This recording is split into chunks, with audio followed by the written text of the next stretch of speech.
नमस्कार दोस्तों, आपके अपने YouTube चैनल साहित्य मंथन के मंच से मैं डॉक्टर सुमनश्री आप सभी का हार्दिक स्वागत करती हूँ। दोस्तों, आज हम मुक्तिबोध जी की कविता अंधेरे में इस कविता का सारांश पढ़ेंगे। यानी कि इस कविता के बारे में पूरा संपूर्ण सारांश पढ़ने से पहले कुछ मुख्य बिंदु हैं जिनको हम जान लें। मुक्तिबोध की जो कविता है वो कब लिखी गई, इसके बारे में अनेक मतभेद हैं। ये 1957 से लेकर 1962 के बीच इसका जो रचना काल है वो माना जाता है। और ये जो मुक्तिबोध का कविता संग्रह है चांद का मुंह टेढ़ा, इससे लिया गया है। और इस कविता की जो भूमिका है वो शमशेर बहादुर सिंह ने लिखी है। और इस जो कविता की रचना है इसमें कहाँ पर की गई, मुक्तिबोध ने इस कविता की रचना कहाँ की थी? राजनांद गांव में की थी, जो कि छत्तीसगढ़ में है। और ये संपूर्ण कविता है वो 8 खंडों में विभक्त है और इसमें 40 पृष्ठ हैं। और इसके जो संकलन करता है श्रीकांत वर्मा। जब मुक्तिबोध जी की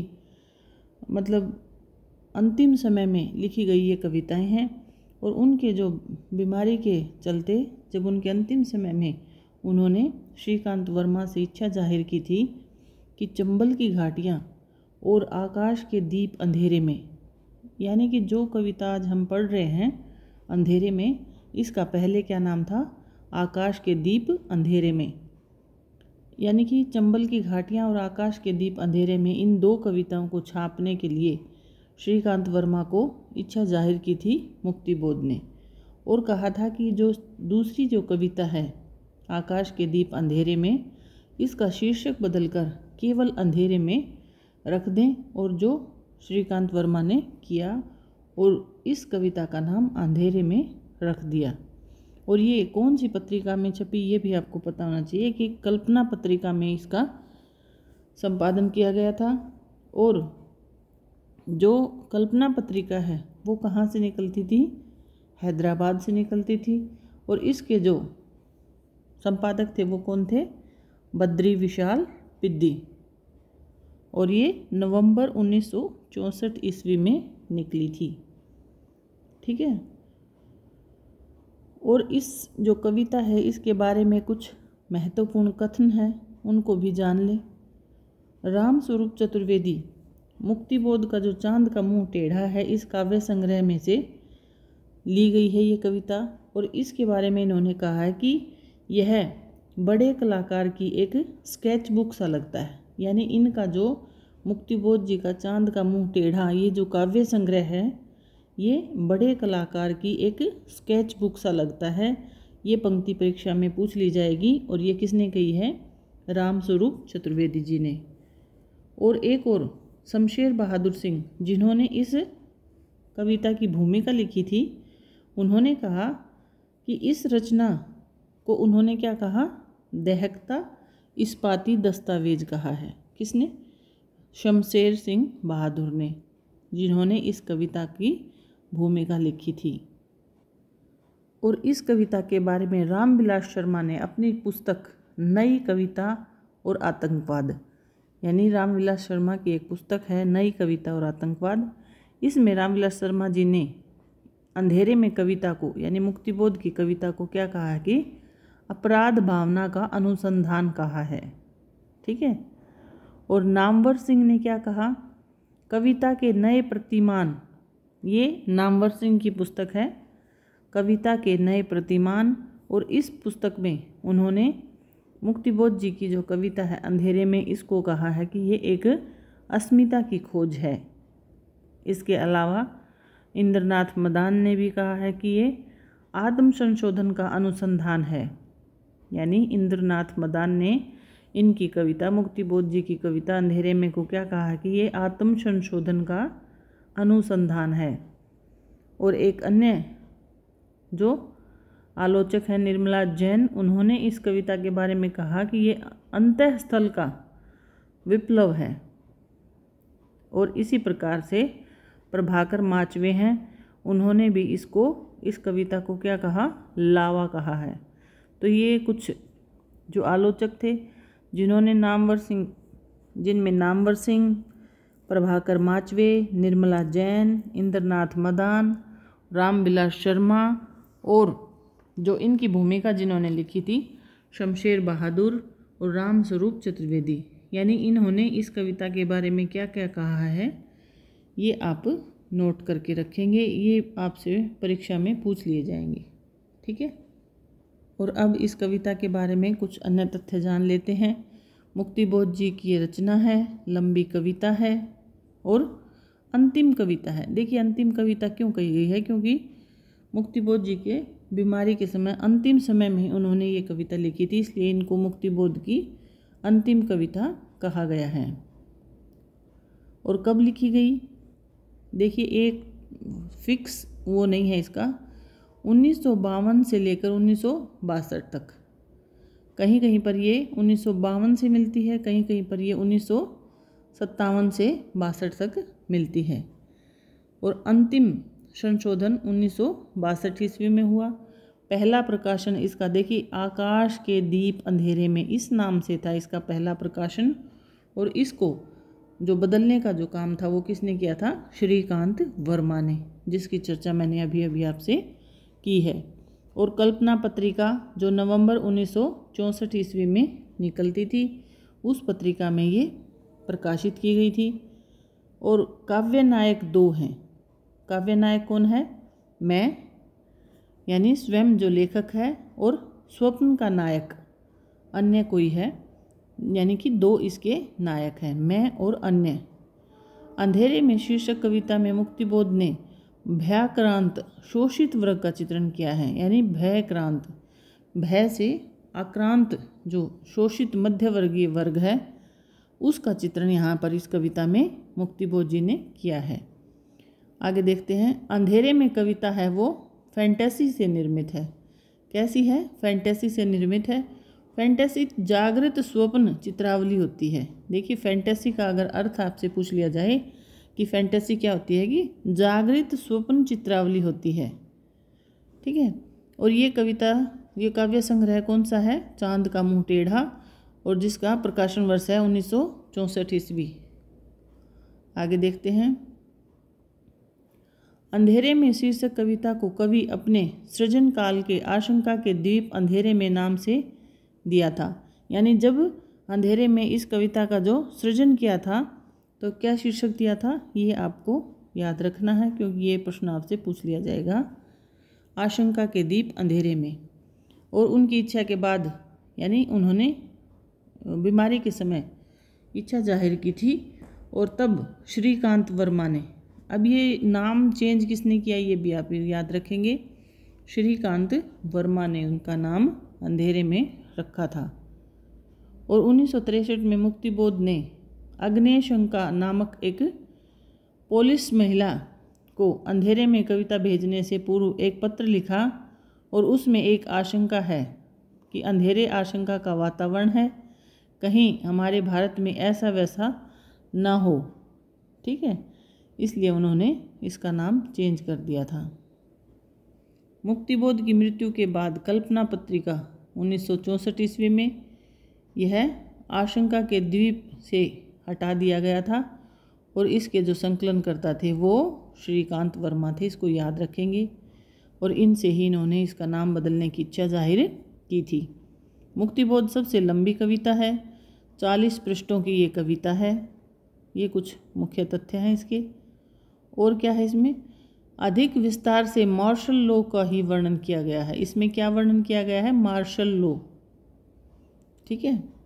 और अंधेरे में आधुनिक हिंदी की अकेली ऐसी कविता है जिसमें जो 400 साल औपनिवेशिक ज्ञान कांड और काल रूप के बहुआयामी चुनौती देती है। अंधेरे में कविता की संरचना की सबसे बड़ी विशेषता क्या है कि परस्पर विरोधी भाव चित्रों और धूपछाई मेल, जिसे आचार्य रामचंद्र शुक्ल ने विरोधों का सामंजस्य कहा है, ये याद रखेंगे। ये पंक्ति अत्यंत ही महत्वपूर्ण है। रामचंद्र शुक्ल ने इन्होंने क्या कहा है कि ये विरोधों का सामंजस्य कहा है। किसने, रामचंद्र शुक्ल ने। और देखते हैं, अंधेरे में कविता के जो मुख्य वस्तु है उसमें देश में कायम फॉसिस्ट हुकूमत और उससे जुड़ा हुआ है, और ऐसी परिस्थितियों में एक सचेत और प्रगतिशील में मध्यवर्गीय बुद्धिजीव का आत्मसंघर्ष है। ठीक है। फॉसिस्ट हुकूमत ने जन क्रांति को दबाने के लिए मार्शल लॉ लगा दिया था, लेकिन जन क्रांति उससे दबती नहीं है और वह फूट पड़ती है। और क्या है इस कविता में? अंधेरे में कविता में केवल फॉसिस्ट की आशंका और उसे खत्म करने के लिए होने वाली जो जन क्रांति का ही वर्णन नहीं है, बल्कि उसमें एक व्यक्ति भी है जिसकी ऊपर काव्य नायक के रूप में चर्चा की गई है। ठीक है। केवल यही बात इसका जो मुख्य उद्देश्य ये नहीं है, बल्कि इसमें एक व्यक्ति है जो नायक के रूप में चर्चा की गई है। आगे देखते हैं। यह पूरी कविता उस व्यक्ति के माध्यम से ही वृक्ष या ही आगे बढ़ती है। ठीक है। इसलिए इस काव्य का नायक ही उसे नायक कहना ही उचित होता है। नायक एक संघर्ष में पड़ा हुआ है, क्योंकि सचेत मध्यवर्गीय बुद्धिजीवी के लिए इसके लिए देश में जो राजनीतिक घटनाएं हो रही हैं उनमें केवल परिचित और आंदोलन ही शामिल होते हैं। अंधेरे में कविता मुक्तिबोध की सशक्त और मार्मिक कविता है। नागपुर जीवन, देखिए कौन से जीवन का? नागपुर जीवन के बहुत सारे संदर्भ इसके अंदर समेटे गए हैं। ये आपसे प्रश्न पूछ लिया जाएगा कि कहाँ का वर्णन इसमें किया गया है। सबसे महत्वपूर्ण जो है वो एम्प्रेस मील, ये देखिए इसका जो वर्ण विषय है वो यहाँ से नोट कर लीजिए। एम्प्रेस मील के मजदूरों की हड़ताल और उन पर चलाई गई गोलियों का है। ये 1 मिनट, यहाँ से लेकर ये इसका वर्ण विषय है पूरी कविता का, ये आप नोट कर लेंगे।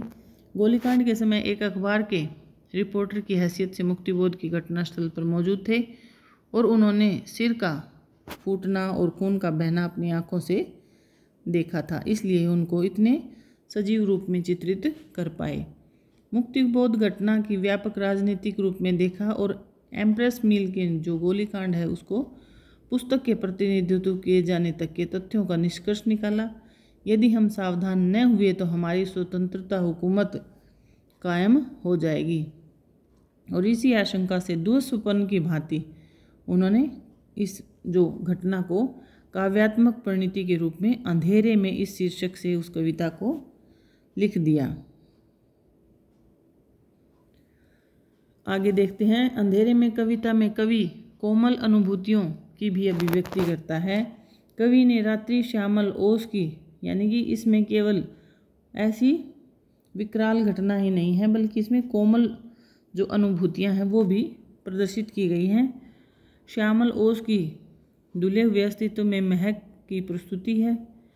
कवि की कोमलता, करुणाशीलता से जुड़ी हुई और चेतना को उजागर करने वाली अभिव्यक्ति इसमें शामिल की गई है। कविता में स्पर्श बिंब, विराट बिंब, व्याकरण और भाषा संबंधी बिंबों का प्रयोग भी किया गया है। और शैली पूछ ली जाएगी, कौन सी शैली है? फैंटेसी शैली है।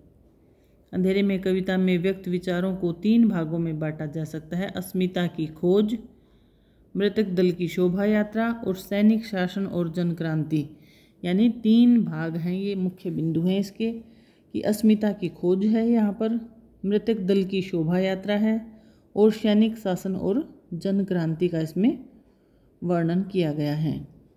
और क्या होता है कि इस स्थिति में कवि विभिन्न परिस्थितियों से जूझता हुआ गहन रहस्यमय अंधकार को पहचानने की कोशिश कर रहा है। ठीक है। यानी ऐसी विभिन्न परिस्थितियाँ लेखक के सामने आती हैं कि वह गहन जो समस्याएं होती हैं, रहस्यात्मक अंधकार होता है, उसको पहचानने की कोशिश करता है। इसी स्थिति से उसे टॉल्स्टॉय जैसे महान कलाकार का स्मरण हो जाता है। यानी उसकी जो तुलना है वो टॉल्स्टॉय जैसे महान कलाकार के समान हो जाती है। कविता आगे बढ़ती है। कवि किसी मृत्यु दल की शोभा यात्रा, देखिए 3 वर्ण विषय हैं, इनको आप याद रखेंगे, ये मुख्य बिंदु हैं आपके। और सैनिक शासन का भयावह दृश्य भी अनुभव होने लगता है जिसे यह कविता चित्रित करती है। और आगे बढ़ती है। ठीक है। शोभा यात्रा में उसे अनुभव होता है कि समाज विभिन्न वर्गों के ठेकेदारों, मंत्री, उद्योगपतियों जैसे शामिल हैं और उनके साथ ही बदनाम हाकार भी शामिल हैं और आधी रात्रि के अंधकार में सभी षड्यंत्रकारी कारनामों की झलक देख सकते हैं। इस शोभा यात्रा में व्यक्ति को दिखा लाया जाता है कि गोली मारता है और दुख का बोध होता है। परिणाम स्वरूप रोष और अभिव्यक्ति होती है और विद्रोह का स्वर जाग उठता है और सामाजिक जो विसंगतियां हैं वो हमारे सारे वातावरण को विकृत कर रही हैं। इसमें इस कविता में वर्तमान की भय और आतंककारी जो दृश्य हैं उनको जीवित 1 घंटे के घटनाक्रम का गांधी जी के हत्याक्रम के संबंध में वर्णन किया गया है। इस कविता का जो मूल कथ्य है वो अस्मिता की खोज, वो 3 जो टॉपिक मैंने आपको बताए थे उनको याद रखेंगे। अस्मिता की खोज है। अंधेरे में शीर्षक में अस्मिता की खोज को नाटकीय रूप दिया है, ये नामवर सिंह ने कहा है। ये जो पंक्ति है ये अत्यंत ही महत्वपूर्ण है कि अस्मिता की खोज है, इसे किसने माना है? नामवर सिंह। ये आलोचक है नामवर सिंह और इनकी पुस्तक है उसमें इन्होंने इसको माना है। और नामवर सिंह की जो पुस्तक है उसको भी आप याद रखेंगे, उसका नाम है कविताओं के नए प्रतिमान। ठीक है। अपनी इस पुस्तक में इन्होंने मुक्तिबोध की रचना अंधेरे में कविता को अस्मिता की खोज कहा है। ये महत्वपूर्ण पंक्ति है। और नामवर सिंह जी ने इनके बारे में एक और कहा है कि अंधेरे में जो कविता है वो कवि के व्यक्ति की परम अभिव्यक्ति की खोज कहा है। और गंगा प्रसाद जो हैं उन्होंने भी इस कविता के बारे में कहा है कि इसमें घोर संघर्ष और इसके घोर अवसाद और घोर विद्रोह के तत्व इसमें मिले हुए हैं। नामवर सिंह ने एक और बात कही है कि अंधेरे में कविता मुक्तिबोध की है और इसके जो नायक हैं कोई और नहीं बल्कि स्वयं मुक्तिबोध है, उसमें कोई अंतर जान हमें नहीं पड़ता। आगे देखते हैं। अंधेरे में शीर्षक कविता में सशक्त और मार्मिक कविता को नागपुर जीवन, देखिए कौन से जीवन का वर्णन है, जहाँ जहाँ मैं हाईलाइट कर रही हूँ वो महत्वपूर्ण प्रश्न बन जाते हैं और जब हम ये सारी रचनाएं पूर्ण हो जाएंगी तो इनके प्रश्नोत्तर भी बनाएंगे, जिसमें आपको अगर आप इन्होंने अच्छे से पढ़ा है तो ही आप उसका आंसर दे पाएंगे। ठीक है। और ये बात किसने कही है? शमशेर सिंह बहादुर ने कही है।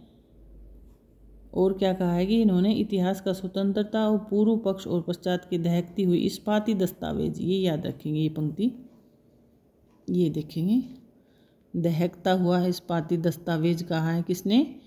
शमशेर बहादुर सिंह ने। ठीक है। नागपुर जीवन का वर्णन है इसमें, जहाँ जहाँ मैं हाईलाइट कर रही हूँ उन पॉइंट्स को आप ज़रूर नोट कर लें।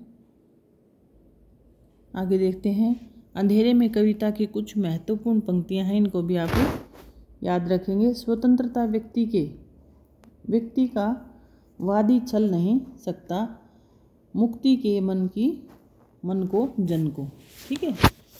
अगला, जिंदगी के समरों में अंधेरे लगता है चक्कर, कोई एक लगातार कविता का आरंभ तिलस्मी खो के अंदर। ये तो पहली ही पंक्ति है इसलिए इनको हमें पढ़ते ही समझ में आ जाएगा।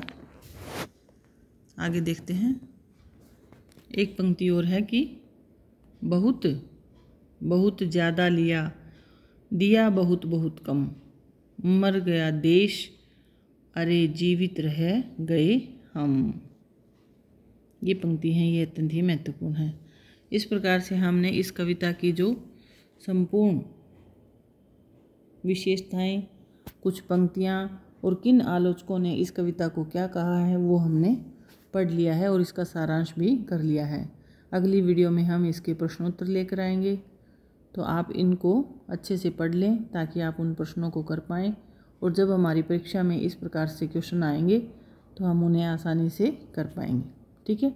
तो चलिए मिलते हैं अगली प्रश्नोत्तर सीरीज़ के साथ नेक्स्ट वीडियो में। तब तक के लिए धन्यवाद। जय हिंद।